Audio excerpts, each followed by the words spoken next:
Welcome to Inclusion Bites, your sanctuary for bold conversations that spark change.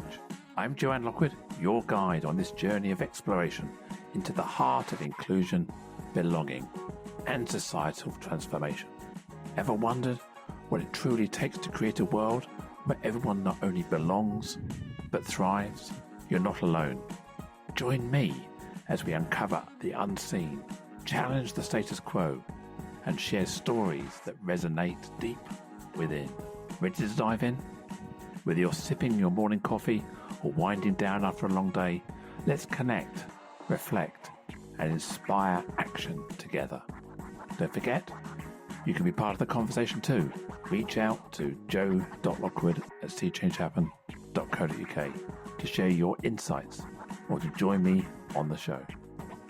So adjust your earbuds and settle in.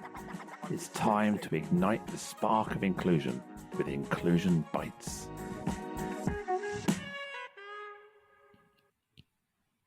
And today is episode 131 with the title Fluency Forward. And I have the absolute honour and privilege to welcome Caroline Praveen. Caroline is the founder of the Fluency Forward Foundation. Yeah, it's not easy to say, is it? Fluency Forward Foundation, lots of F's in that. That promotes education in underprivileged areas of the world. And when I asked Caroline to describe her superpower, she said it is her relentless advocacy in her dedication to improving lives and her unwavering commitment to positive change. Hello, Caroline. Welcome to the show. Thank you, Joe. It's glad to be here. Excellent. And you've got a lot of F's in Fluency Forward Foundation, haven't you? I do. It's not so fluent. Excellent. So, Caroline, tell me more about Fluency Forward and what that means to you. Yeah, so that's an organization that I started about a year ago, just based off of my own experiences and kind of my desire to make a change for the people that I know are experiencing the same thing that I've gone through. And right now, my efforts are kind of twofold. For one, it focuses on working with local immigrant and refugee children in Pittsburgh.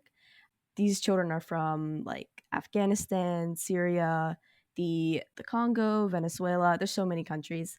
And they've all come here just looking for a better life, but are currently confined to a more disadvantaged community. And right now, I'm kind of just helping them with their English language skills and also helping them to appreciate their culture while also learning about those of their neighbors. And the other thing that I'm doing is I am raising money to promote education. So, one of the more notable things I've done recently is I've hosted this fundraiser where I kind of promoted it as a cultural kind of event. And I had more than 200 attendees. We raised about $4,000. We had 3 sponsoring organizations. We showed up in the news. It was a really great time. And we donated all the profits to another NGO that donates the money to children in rural India. That's fascinating. You said at the beginning there that you wanted to help people to overcome some of the challenges you'd faced yourself. Do you want to talk a bit more about to the listeners around the challenges, who you are, your background, and some of the you obviously had to overcome some challenges. So what those in particular? Yeah, of course. So I am from India. I was born there, and my parents moved here to the United States with the kind of goal of creating a better life for myself and my brothers in terms of education and just opportunities in general. So we came here when I was pretty young, but I didn't have an amazing grasp of English at all. And once I started going into school, I kind of just shut down. I was a very confident kid in my native language, which is Malayalam, a South Indian language.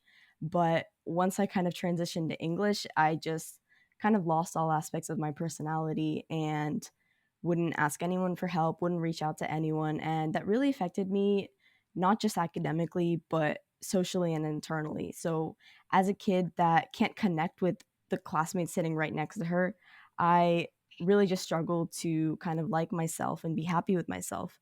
And I think the biggest issue there is that there was no kind of like miracle for that. There was nothing that saved the day and made everyone accept me or made me extremely fluent very fast. It was kind of just, I had to deal with it. I had to spend a long time kind of perfecting my English. And from there, it just improved. May I ask what age you moved to the US? I came here. So essentially, I started schooling and started to truly learn English around 5.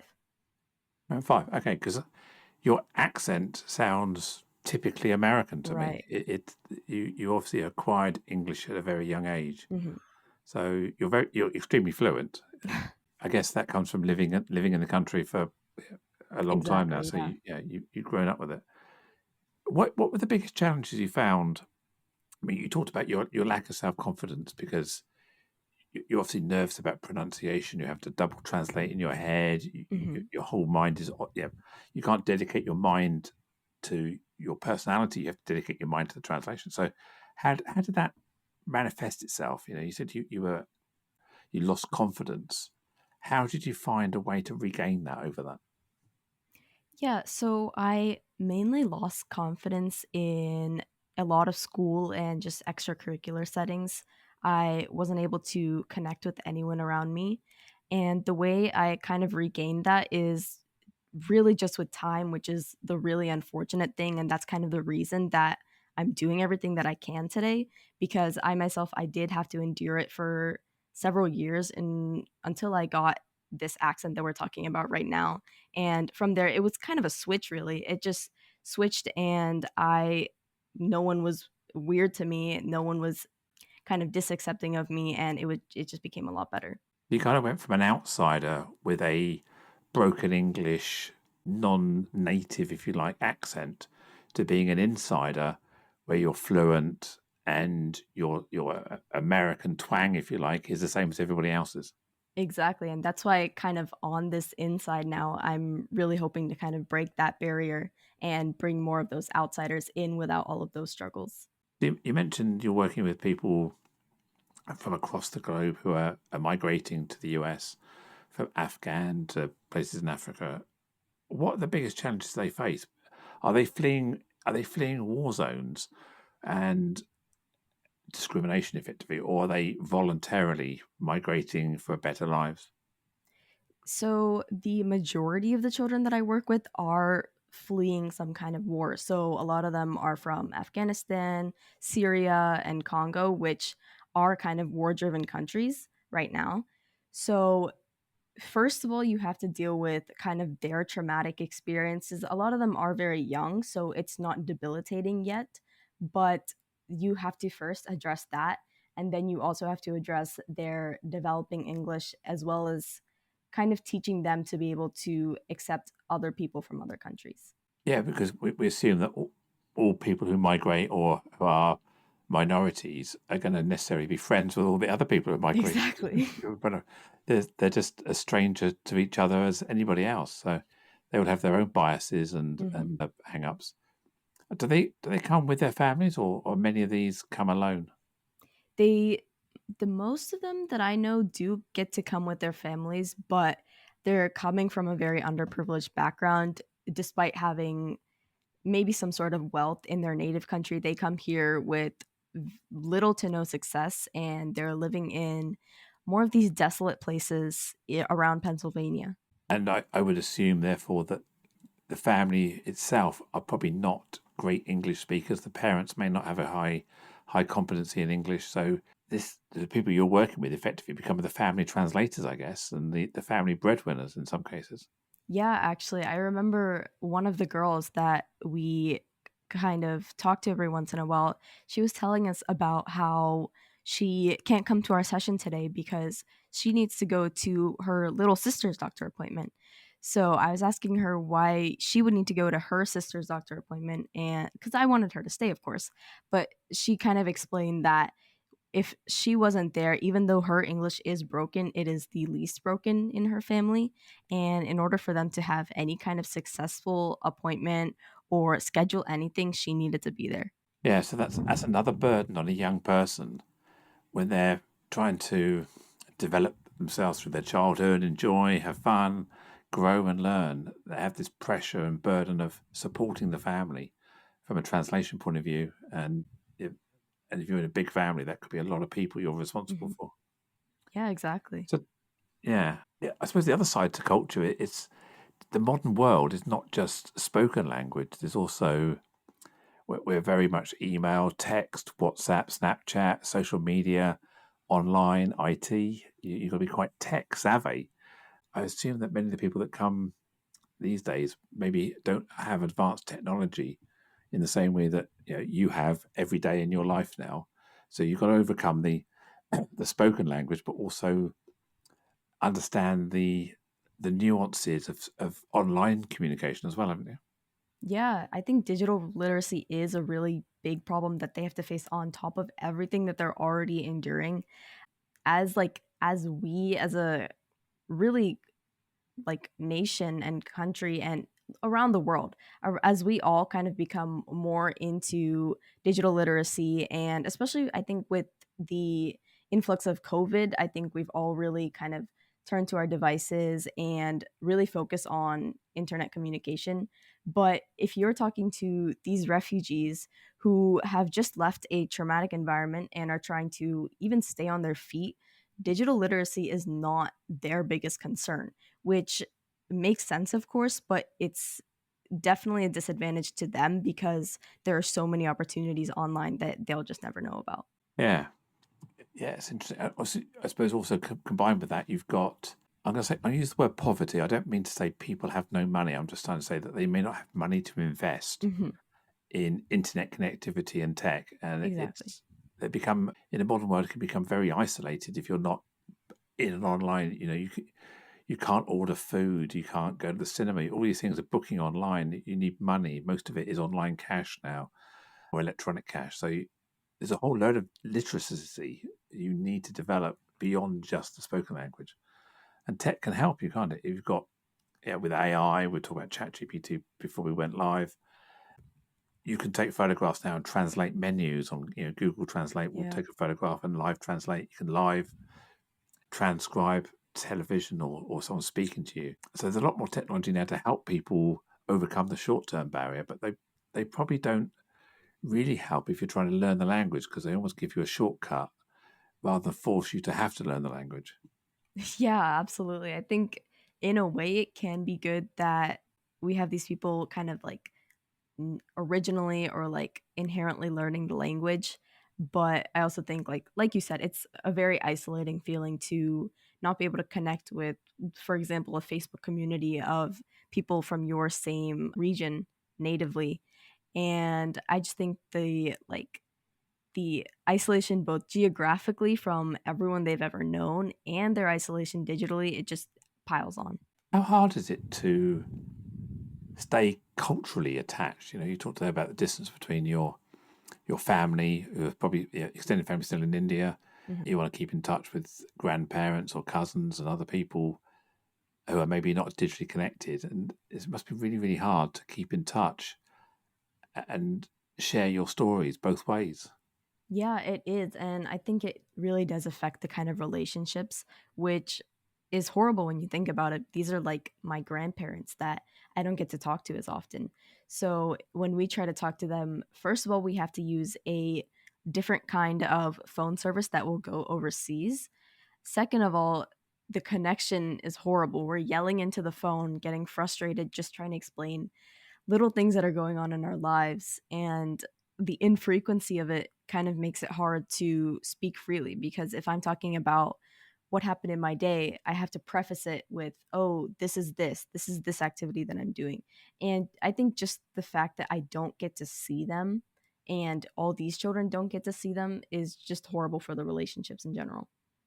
Yeah, yeah, and yeah, that must be really tough because where you're living now, you just FaceTime, you whatever, you Google Meet each other, whatever you do, and you can see each other whenever you need to. And when you've got a cultural difference in that way, it must be hard. But yeah, so the people that you help, and that's right from a young age, right from your sort of age was 5, 6 years old, all the way through to teenage and young adults, I guess. Yeah, they are of every age I can imagine, really. I think the youngest is probably 2, and I think the oldest is maybe 15, and we're all just kind of congregated in one area. We don't really have the ability to kind of separate based on age or anything. We just try to cater to everyone's needs based off of where they are kind of within their education. People have said to me that English isn't a terribly easy language to learn for someone who's not a native speaker, because you tend to pick up a lot of the complexity of English just by absorbing it and being around people and getting a feel. To actually learn it is as a second, third, or fourth, fifth language, it's extremely difficult. And I've heard a lot of people say that speaking English is a privilege that shouldn't be underestimated. How did you find it? Yeah, I agree, honestly. Like, even in retrospect, right now, the way that I'm able to just form sentences and we're having a conversation, certain complexities in it they just aren't there in other languages. A lot more things are straightforward in the different languages that I've learned, or maybe these refugees have learned. And just coupling that with an inability to actually learn English with learning a very hard language in itself has to be horrible. I know myself. And it does help that they're children, so you have that kind of cognitive ability to learn more easily. But then you have to think about the parents, because they're in the same boat, but their brain is 25 years older. So, how do you find yourself now? Are you still translating in your head, or have you managed to flick the switch where you think in English now? I've managed to flip the switch, fortunately, but it kind of affects me the other way around now. So now when I'm trying to speak in my native language, I have to think in English first, and it's a lot more broken, which is, I don't know, it really affects your kind of security in your own identity, because I started off with one language and was really glued to that one, and I use it to communicate with all of my family, but now it's kind of lost. Yeah, yeah. Because I was talking to someone many years ago who was not a native English speaker, and I was asking them. They were very, very fluent. We agreed that the best way of telling is if you have to do a mental arithmetic in your head, which number set do you count in English or your native language? And you have to get to that point where you're so competent and you think in your language, so you're not translating it. It's a real must be really tough, because I've never had the need to learn another language in that detail. Yeah, that's honestly true. I remember talking about something like that with my parents, who obviously came here around the same time as me. They still do think in our native language, and every time they speak, they do have to translate it. So I'm lucky because I learned English at a young age, so it's kind of hardwired into my brain. But for them, it's just a constant battle trying to communicate with anyone in the workplace, in the grocery store, at the movie, just constantly having to translate in their head exactly what they want to say. Yeah, you probably see them fighting for the words and Hmm. trying to get the sentence structure. Yeah. Yeah. So do you have much support in the communities? You say you live in Pittsburgh and you deal with people all over, sort of outskirts of Pittsburgh, where the properties, I guess, and the environments are slightly cheaper to live, I guess, Hmm. out of the city. Are there government resources helping people? I mean, I guess the immigrants must have come over, and you must have come over via some sort of government program Yeah. sponsorship. Yeah, I think a lot of these refugees, at least because they are seeking asylum, they do come through certain governmental organizations, and there are some more in Pittsburgh. For example, there's the Jewish Council, which doesn't necessarily focus on Jewish people, but they focus on immigrants and refugees in general. And I've been able to work with them. They do a lot, really. They will do everything from enroll your child in kindergarten, from help you to kind of file to get your citizenship. And I think without those kind of organizations, which I really hope to get there one day, but they're very funded, very like well secured organizations. I think without them, these refugees, these immigrants would actually be lost. Yeah, I mean, being based in the UK, looking at what's going on in the news, the political climate in the US in some areas doesn't appear very welcoming Yep. to non-native Americans, for want of a better way of describing it. Or in its own right, what is a Native American? And we go back 200 years, it's not what we imagine today, is it? It's the indigenous population of America is completely different to the current population of America. So Is it tricky to navigate that sort of political, societal undercurrent of if you like, of Native American feelings?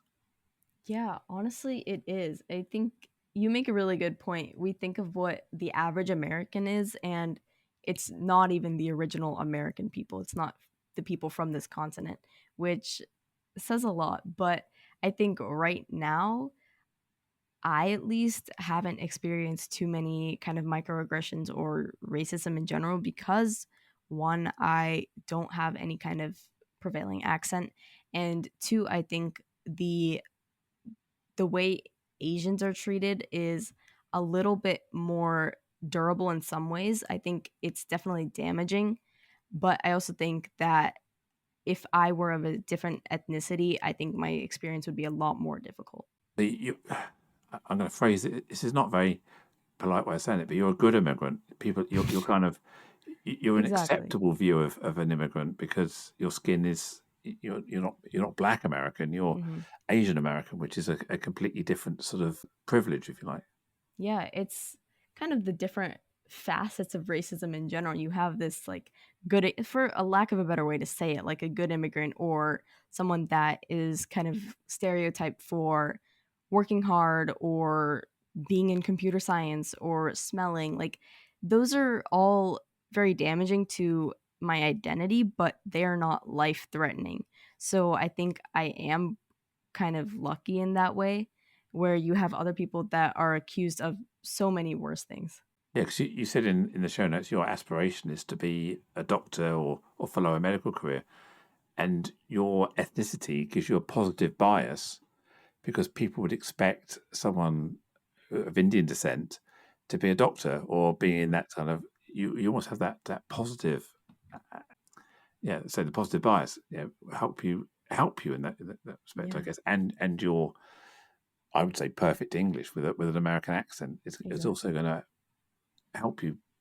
I suppose then you end up in this, as I think you hinted to, this dilemma in your head around your culture versus your current status, and almost having to, I'm not saying deny your Hmm. upbringing, but you have to ride the fast train, don't you, if you like, to take advantage of society. Yeah, I do. I kind of have to override who I was in the beginning in order to be successful here, which it's amazing that I have the opportunity to be here and accomplish so much. I think that I would be nowhere where I am if it were not for the country that I live in. But it's also sad to think that in the process, I've had to kind of give up a part of myself.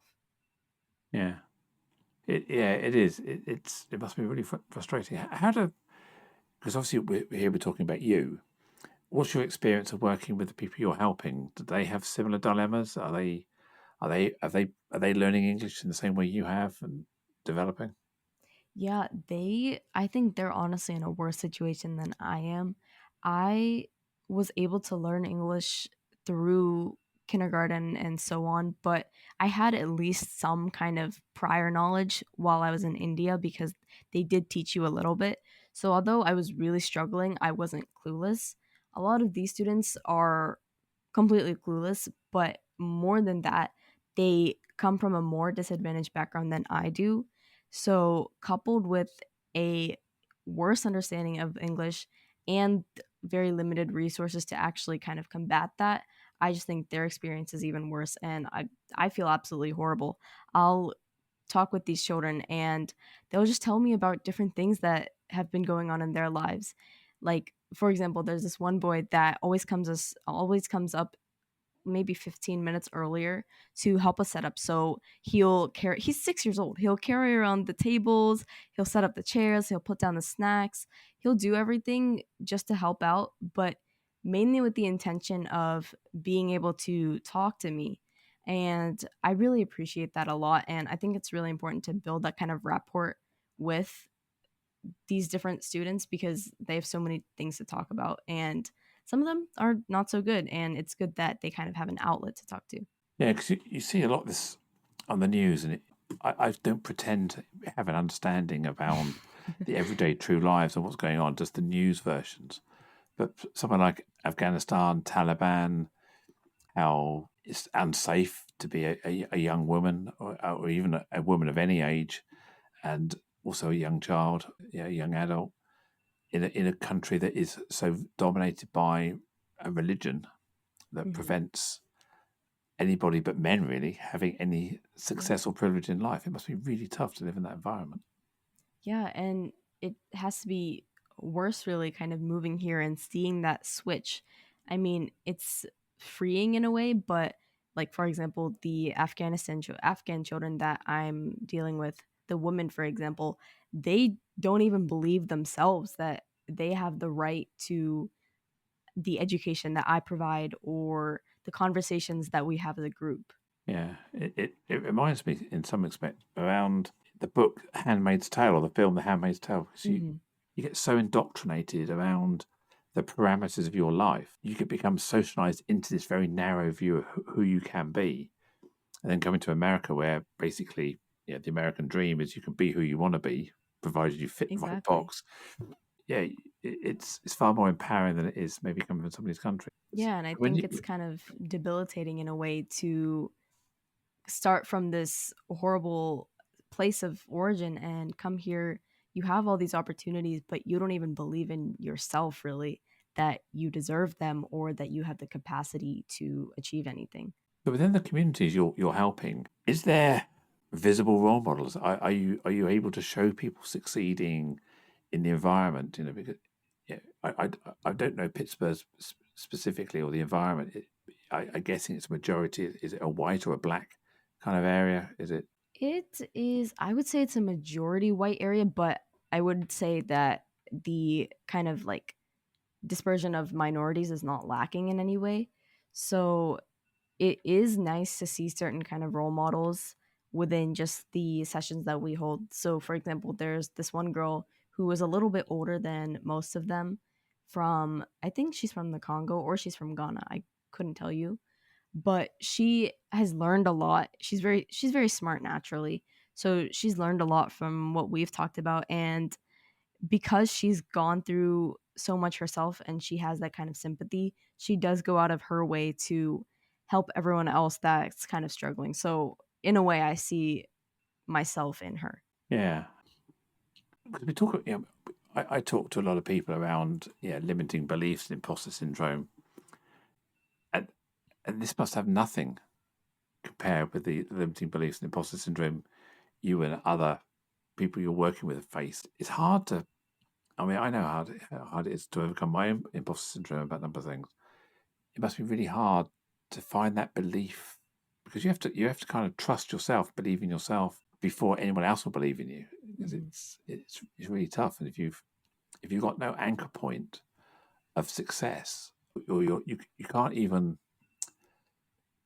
leverage success of your family because your family are potentially worse off than you. So you've got no history, you've got no second generation or third generation or grandparents or people in this country that you can kind of call on. You really are starting from scratch, aren't you? Yeah, and another way that kind of affects everything comes to schooling and kind of the college application system and the high school application system. Because for example, I'm first generation in the United States, I know hardly nothing about the process of applying to college because I'm doing that right now. So we find ourselves asking, we're lucky to have a community where we find ourselves asking older people, how does financial aid work, how many colleges can I apply to through the common application, and so on and so forth. But it really stems down to the concept of having this community. I have a community to talk to about these kind of concerns, but these children don't necessarily have anyone that they can identify with. Yeah, the only relatable experience I could use for my own life is I'm of a generation where my parents and my wife's parents are elderly now, and we're going through the process of sorting out care, nursing homes, end of life, and it's completely a territory that I've got no experience in, and the people I'm of the similar sort of age haven't been through it either because their parents are probably maybe a little bit younger or haven't got to that point yet. So it is really hard navigating something where you've got nothing to hang your hat on, if you like, nothing to anchor on, and you have to pick it up as you go along. So it must be hugely. challenging, I'd say, for you and the others you're helping to get that cultural awareness. That's kind of what it is, really, isn't it? It's the cultural awareness, the stuff that people just know. Yeah, I feel like there's some things that no matter what, you can't teach in a way, which is horrible when you think about it, but it stems down to the same problem that I dealt with. Once you're here long enough and you're kind of immersed long enough, you do have to deal with the issues for several years before not only that you learn English, but you pick up on all the little subtleties, you pick up on the sarcasm, the idioms, the even the way we form sentences and the slang. Yeah, a lot of it is culture based around television, films, media, as you say, casual social interaction at schools and colleges, wherever. You just kind of pick it up, don't you? You kind of know. I mean, if I was 17 years old again, living in the US, I'd have no idea about sororities, varsity, college etiquette, all this kind of only what I see on the films, and I can that's because that's completely detached to my view of my upbringing and schooling. I can't even relate to the curriculum and the school structures of people in the UK because I'm 40 plus years out of school. So yeah, it's I can see the challenge there of trying to create that relatable identity with the culture you're trying to live in. When you ask someone to explain it, they go, "Well, it just is," because you kind of know it. It just is. You never thought about having to explain what that meant to somebody because you don't have an explanation. It's just something that exists. Exactly. There's And no I'm why, is there? Yeah, and I think I'm lucky in a way to kind of know all of this now. But like you said, there's some things I just never even think about to talk about. And I think that it just kind of stems from the kind of like national identity that I've had to kind of put myself into. Like we said, become an insider.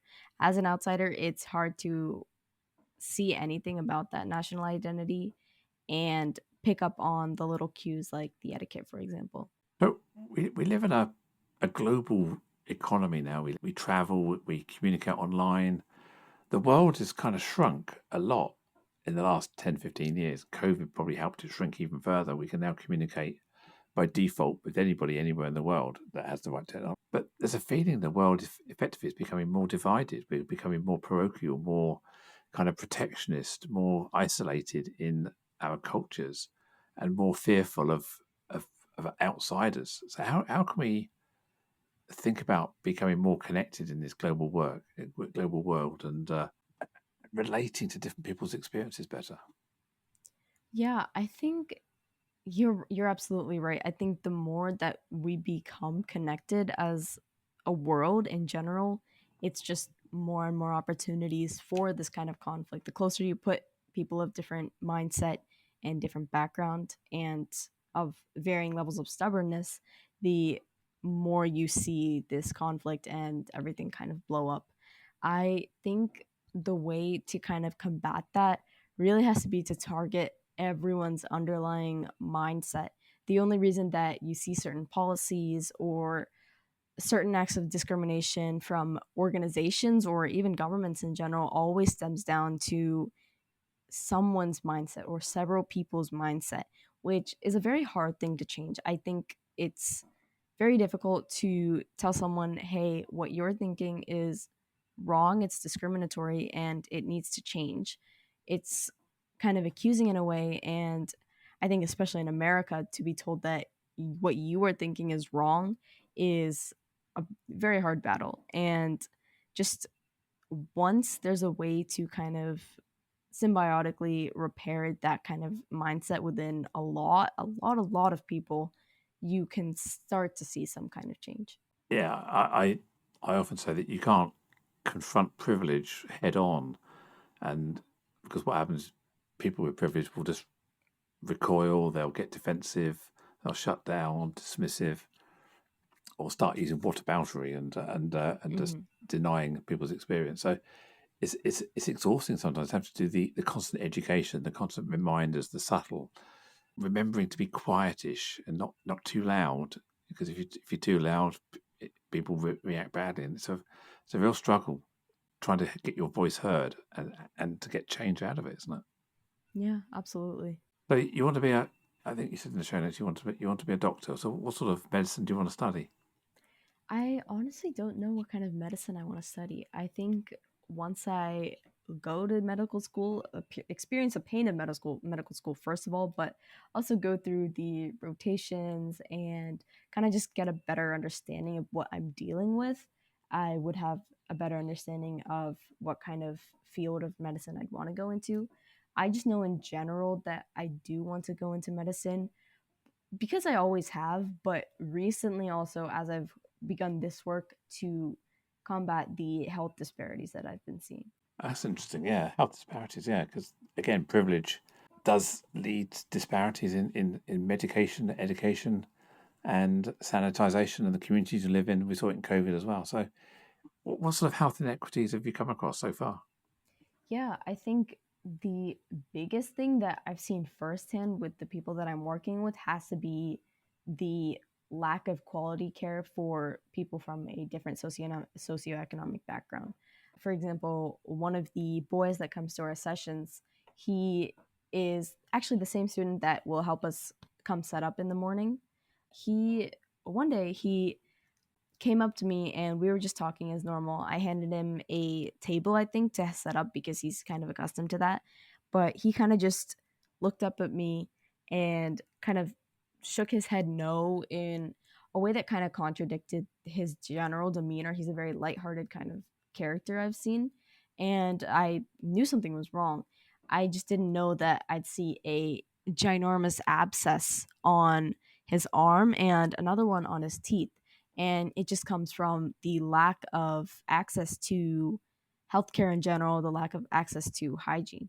Yes, that's another factor as well, isn't it? And healthcare in the US isn't cheap either, is it? No, not at all. It fully depends on what kind of the healthcare plan that you have and the insurance that you have, but it's very hard to get an insurance plan if you don't have an established credit score, you don't have an established source of income. But as I mentioned, I'm a native English speaker. I've spoken English all my life. The only language apart from a bit of French and a bit of German and some Spanish when on holiday. How would you kind of advise me to create environments where people have, if we use the expression broken English or English, developing English, where they're not as competent and confident in it? How can I best help somebody without putting too much pressure on them? What sort of techniques would you use? Yeah, I think that's a really good question. And that's something I've thought about a long time, kind of bringing these native English speakers into the sphere of work I'm doing and just instilling a sense of empathy. I think, first of all, it does relate to empathy, which I can tell you have, which is great to start off with. But I think just like in an actual environment when you're dealing with someone who is kind of struggling to form their words, the biggest thing is not to be kind of demeaning in the way that you deal about it. A lot of people, they are trying their best, but if you're talking to a 30-year-old male and speaking to them like a child, their ego will be hurt. You have to kind of consider the fact that even though they aren't able to express themselves like a fully developed adult, they are a fully developed adult with the same thoughts and same feelings that you might have, just in a different language. So I think the biggest thing is not to kind of act like their children, talk in a very kind of demeaning way and just enunciate very slowly and put on this kind of baby voice. I think that's the most damaging thing someone can do.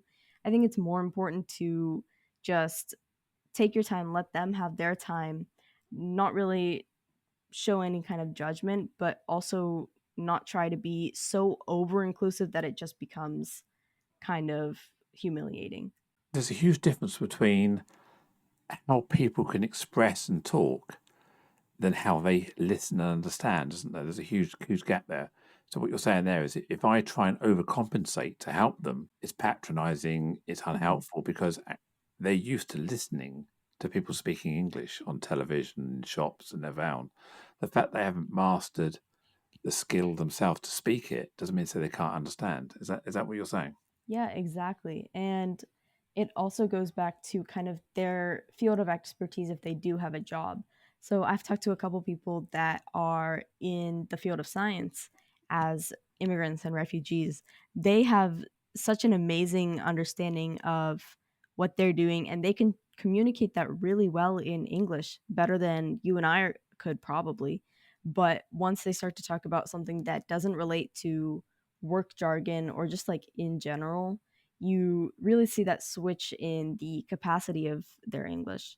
But I think what you're saying there is don't use childlike language, don't over pronunciate, don't be deliberately kind of assuming that they don't understand. Speak calmly, slowly, but not overly slowly. Give Hmm. the person time to respond. And if they are struggling with their words when they're trying to speak back, do you allow them to continue? Do you offer help or suggest a word or wait for them to give you a cue? Usually, I think they'll give you some kind of cue if they've thought about what word they're looking for a long time and they just haven't gotten anything. They'll kind of look to you, and I think you'll be able to tell. At that point, yeah, it's fine to help them out and just kind of offer different things that you might think they're looking for. But otherwise, I think the best thing is to let them take their time. They know what they want to say, they just don't have the words to form it, and that's a very difficult thing to deal with. So I think being patient and just taking the time to let them do their thing is, it really does a lot for them. Yeah, because many people will start by apologizing that their English isn't very good. And I'm thinking, well, my Spanish or my German, my French or my whatever language you said at the beginning you speak, mine is non-existent. Your English is far better than my interpretation of your language. So yeah, Hmm. but I suppose that's the human nature. You want to be better, and therefore you tend to apologize. But I think we need to encourage people to not apologize and be proud that they're actually succeeding in communicating, and I shouldn't judge them for that. Exactly. And I feel bad because some of these people will apologize for their kind of broken English, but then they'll talk to you with everything being understandable. It's just slight differences in the grammar or the pronunciation, but they're still speaking in a way where you understand everything they're talking about.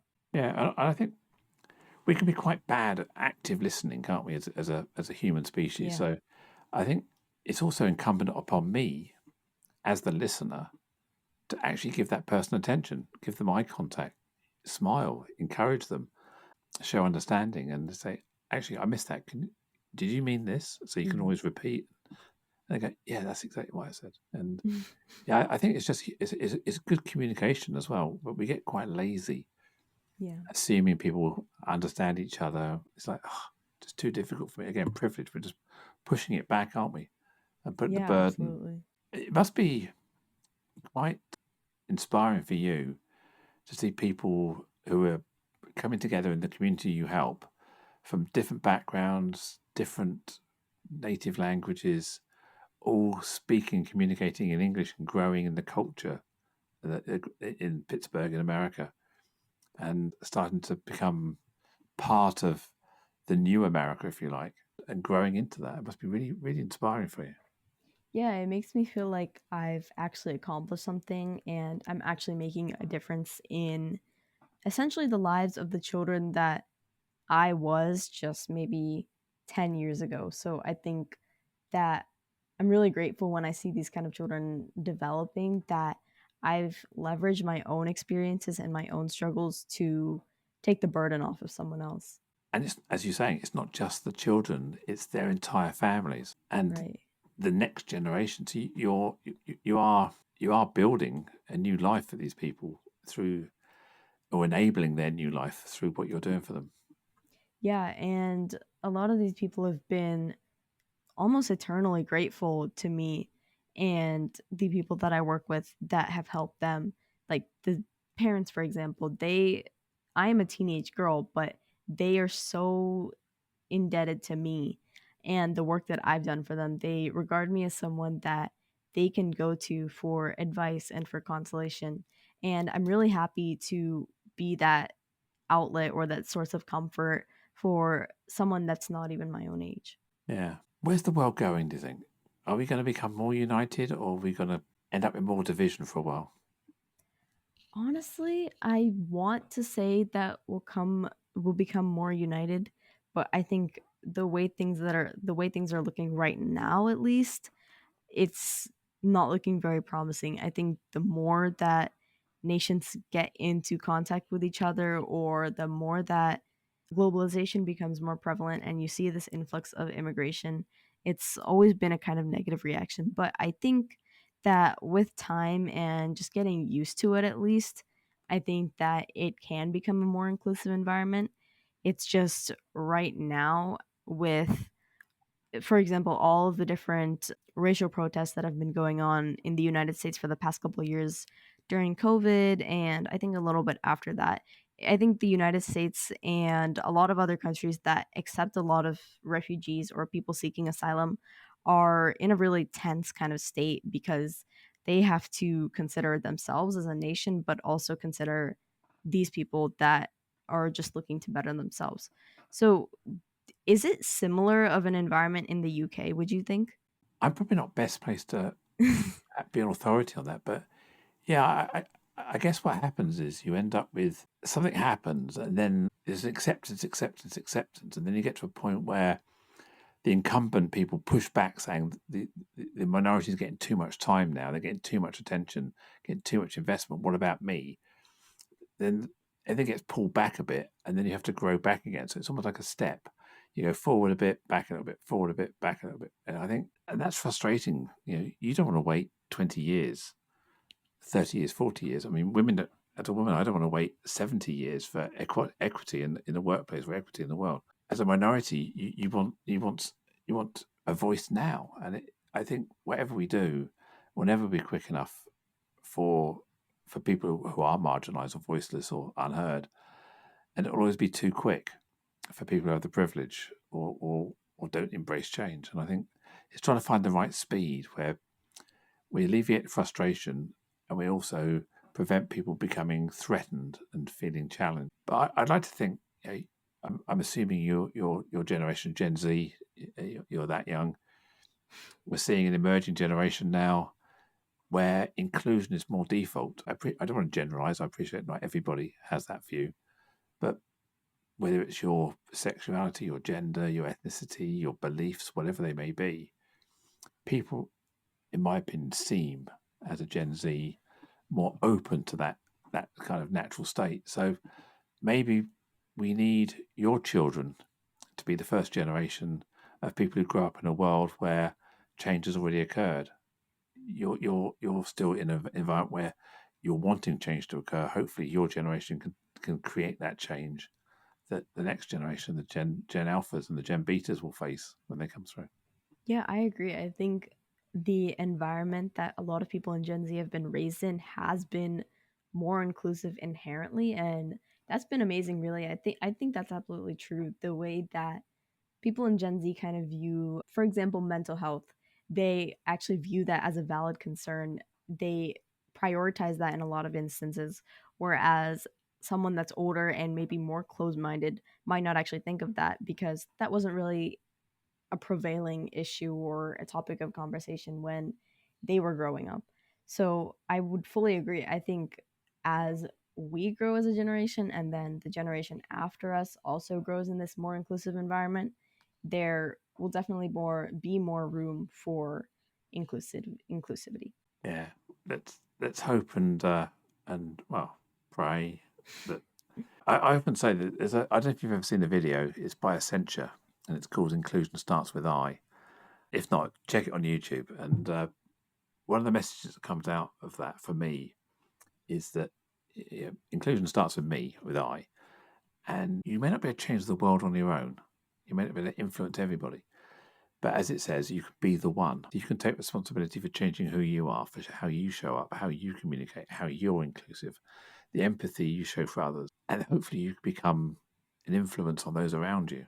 So I always think, change yourself, be the person that brings that change, be the person that can influence, and keep holding the rope. You haven't got to pull the rope, just hold it. Just hold the rope as an ally, as an advocate, whatever it may be. And just keep nudging the world and keep nudging it.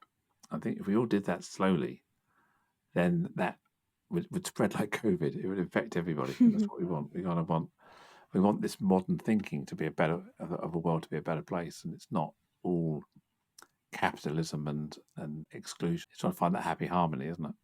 Exactly. Yeah. It always does just go back to our individual mindsets and just the belief that in order for change to be incited, that everyone has to do something simultaneously, which is just not at all true, but that's a belief that I know a lot of people hold.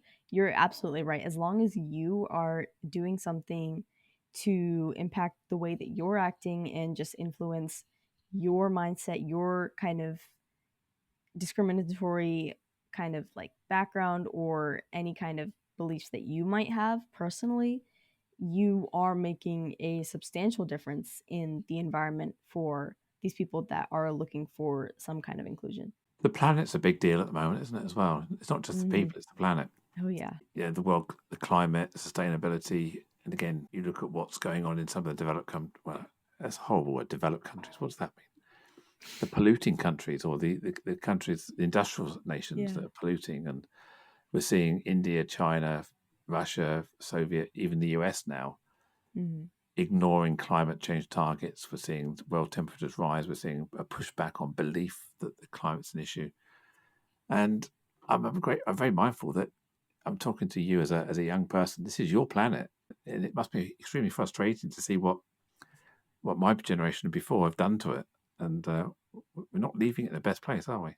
Exactly. I think it kind of goes back to that kind of stubbornness that a lot of people have, even as a nation, kind of denying the existence or the prevalence of this climate change and the effect that pollution is having on the environment just because it benefits them as a nation in terms of profit or appearance in general. Yeah. As you were talking, then I was just thinking that in the same way you and people in your community have had to travel the world to come and find a new home in America and the US, and then learn about the cultural differences and the language and all this. I'm in the same position as a Gen X person to learning about the modern culture of climate and planet protection. I don't know the lingo. I don't know how it works. Yes, I'm thinking about electric cars. I'm thinking about renewables. I have to think twice about, can I recycle this? You probably just pick it up and go, stick it in the green one. It's fine. Yeah. Stick it in the brown one. And I'm trying to look at the packaging. I'm still trying to interpret because I'm not a native climate person, so I Yeah. have to translate my interpretation of this as well. So that gives, I suppose, that gives me a perspective on what it's like having to relearn the environment I live in, and that's the barrier that people are reluctant to relearn, to pick up the new lingo, to pick up the new culture, to pick up the new understanding. They're so fixed in their mindset, they're sticking with what they know. And I think you and your communities that you're working with have had change as part of your lives inherently for as long as you can remember. And maybe one day you'll become ingrained in 20 or 30 years' time. And the next generation, the Gen Cs or Gen Fs or whatever they will be, will come along and go, God, you're all stuck in old ways of thinking. You're going, hang on a minute, how did I get old? How did I forget? Yeah, it definitely is kind of cyclical in a way, but like you said, like you're able to relate it to the concept of climate change and kind of imagining the kind of issue that other people deal with. I think it always just goes back to the concept of sympathy. A lot of people, regardless of what generation they're in or what age they are, some people do have sympathy, some people don't. And you still see this within my generation.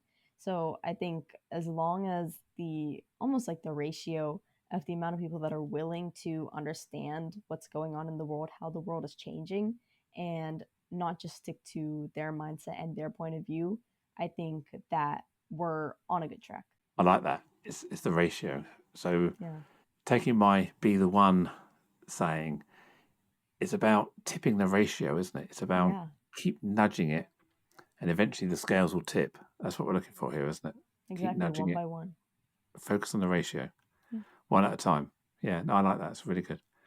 Caroline, it's been a fascinating conversation. I've loved chatting to you. And I don't want to be patronising, but you tracked me down, you Googled me, you found me, you applied, and now you're here.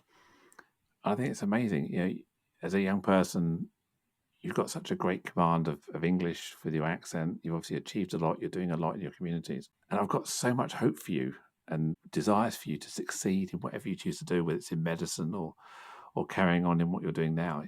You're going to be incredible. And I wish you every success. So how can people get hold of you?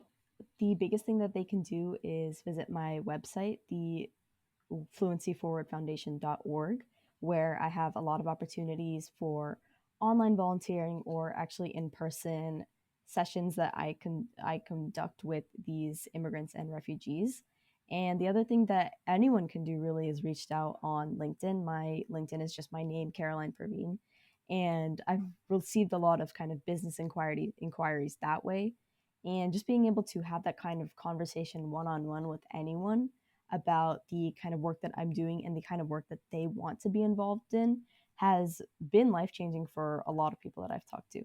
Caroline, thank you so much. Yeah, thank you so much for having me and for being so open-minded to kind of understanding the plight of someone completely different from you. I think it's people like you that are actually helping to make this positive change that I'm so desperately working towards. Thank you. As we bring this conversation to a close, I want to express my deepest gratitude to you, our listener, for lending your ear and heart to the cause of inclusion. If today's discussion struck a chord, consider subscribing to Inclusion Bites and become part of our ever-growing community, driving real change. Share this journey with friends, family, and colleagues. Let's amplify the voices that matter. Got thoughts, stories, or a vision to share? I'm all ears. Reach out to joe.lockwood@seechangehappen.co.uk and let's make your voice heard. Until next time, this is Joanne Lockwood, signing off with a promise to return with more enriching narratives that challenge, inspire, and unite us all. Here's to fostering a more inclusive world, one episode at a time. Catch you on the next bite.